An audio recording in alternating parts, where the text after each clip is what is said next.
I'll start off by saying I definitely wish we were playing today. I think that was everyone's goal and objective, and obviously we're sitting here and we're talking now. Looking at this year, I think about continuity. I think about injuries and how the role that they played. But at the end of the day, in this league, nobody feels sorry for you based off of injuries. You got to anticipate that, and we've been doing it long enough to know like those are always going to be a factor. So those are never excuses. Those are just some things that I thought were challenges this year, and I was particularly proud of our group, coaching staff, our players, guys that stepped up and really took advantage of the opportunities that came from those injuries. I can go down the line to Veet and Bruno and Kobe and Mo and those guys experiencing injuries themselves. Like we've seen the comeuppance in Garrison and just a number of guys that I was really, really pleased with. And the coaching staff that has surrounded them and maintained a level of competitiveness. And competing is a huge word for us, and that was something that I never felt wavered.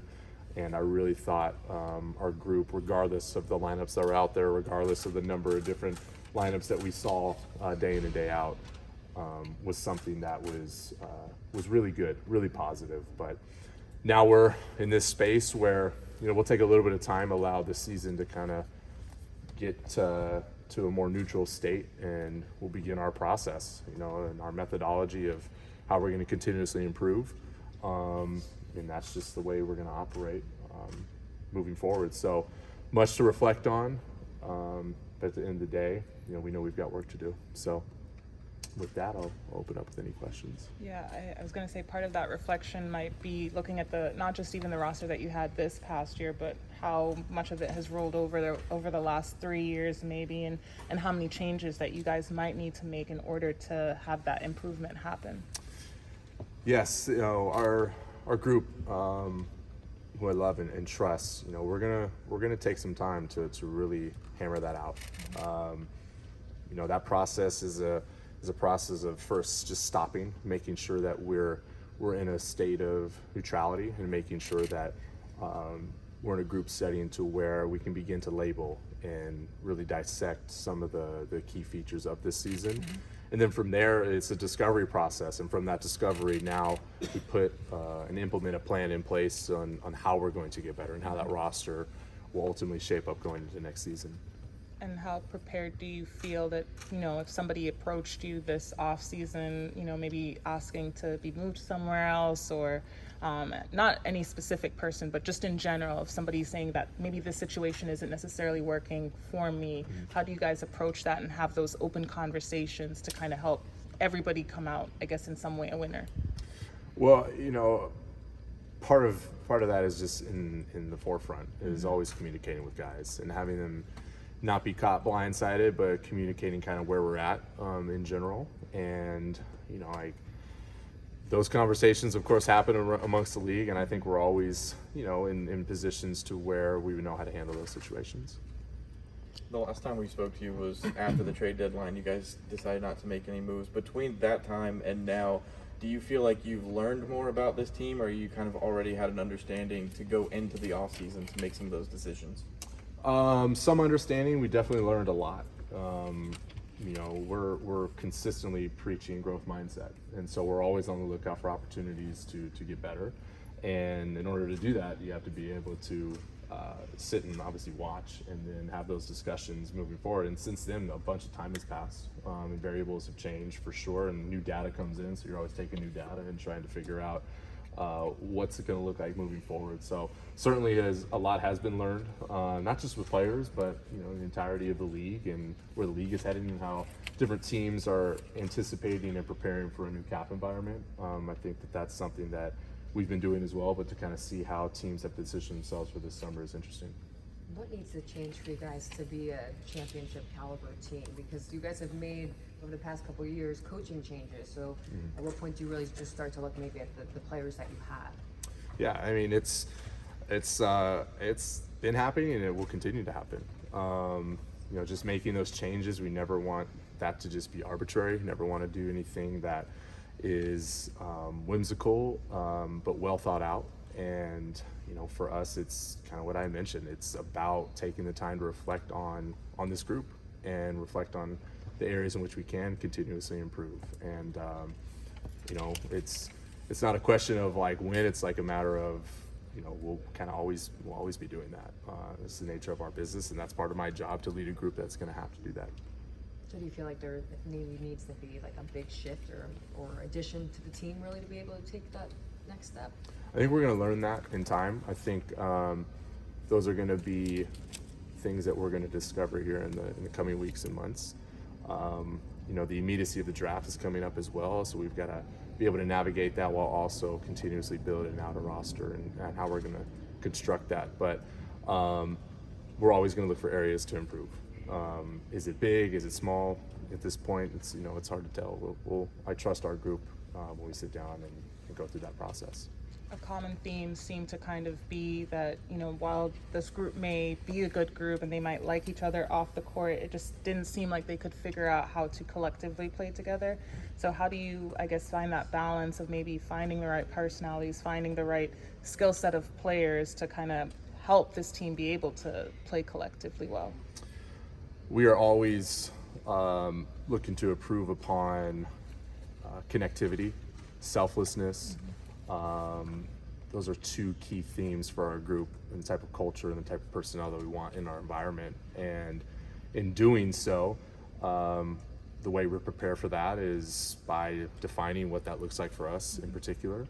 And then whether it's, right now it's going to be the draft or getting into free agency or getting into trades or whatnot, you're always gathering intel and scouting different players that will exhibit those levels of character and connectedness and selflessness.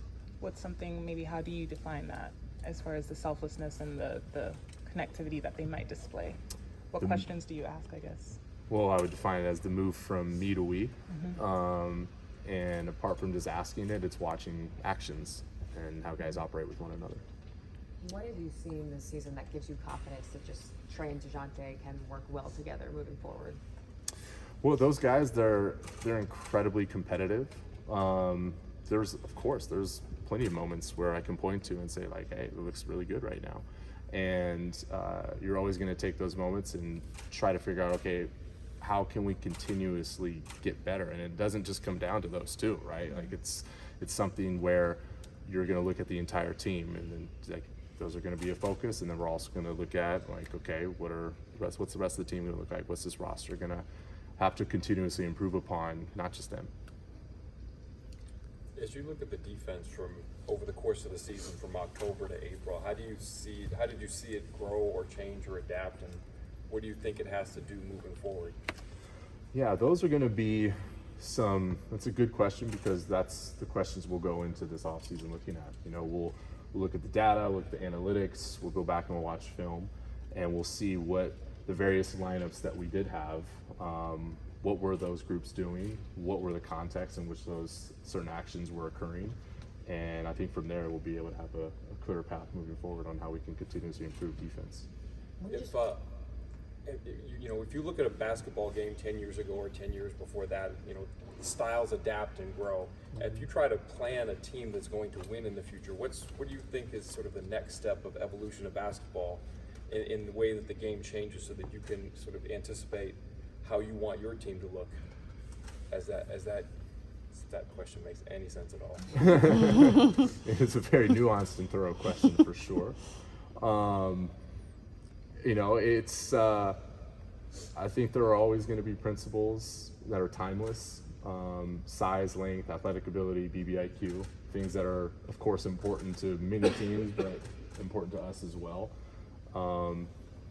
As new information comes along, just in general, I'm always a believer that you're now responsible for that. So as the game evolves and teams get smarter and new data becomes available, and no matter what you're doing, you learn more about that, you become responsible for that. So now how are you going to take that to get better at your craft? And as much as we want to focus on physical features, because those are very important in this league, it's also diving deep into the intangibles and being able to put the mind around those physical features to bring them both to a point of getting better and improving.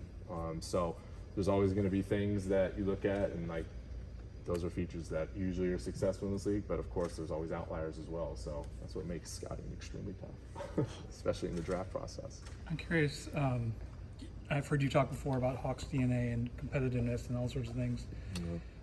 Clint and Bogey in particular were talking about just issues they felt were going on with chemistry and maybe not an unwillingness to sacrifice.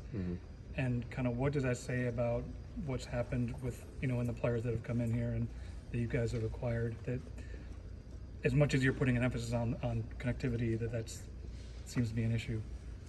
Well, I'd have to go back and look at exactly what they said on that, but I do know that we're always striving to get better in those areas. And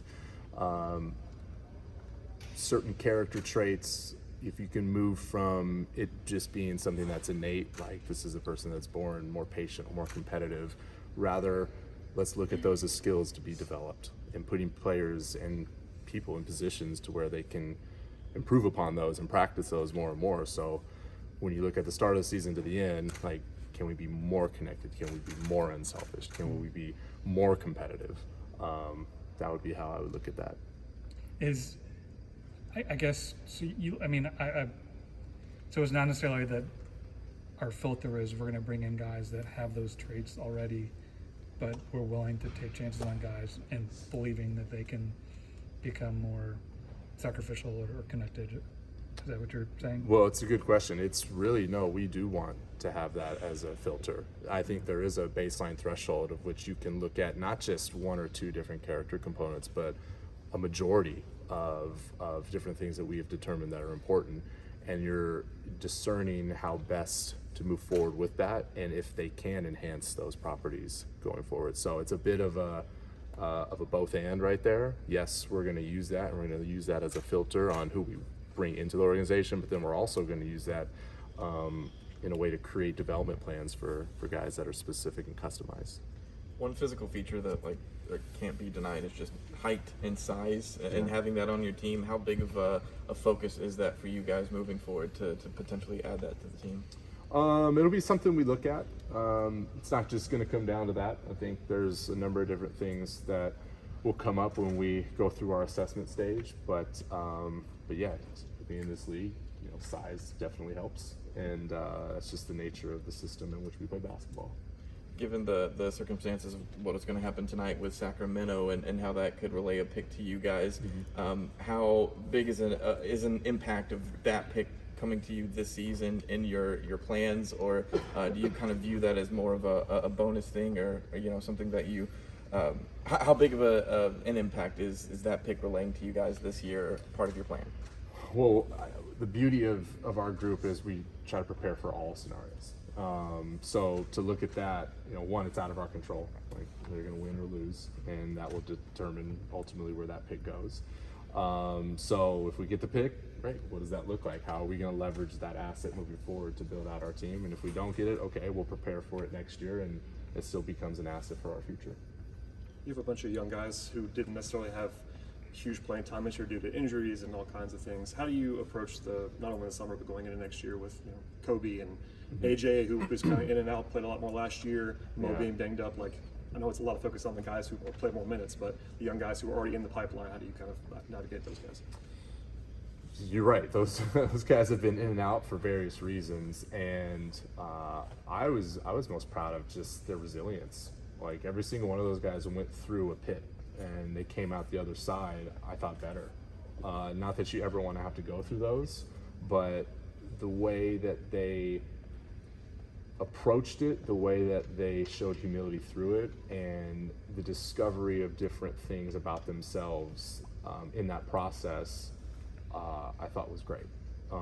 So if you project out into the future, what we're going to continuously do with them is maintain that mindset, maintain the fact that there are going to be things that are not in your control, and you're not going to be able to prepare for exactly what they are, but you can prepare for adversity.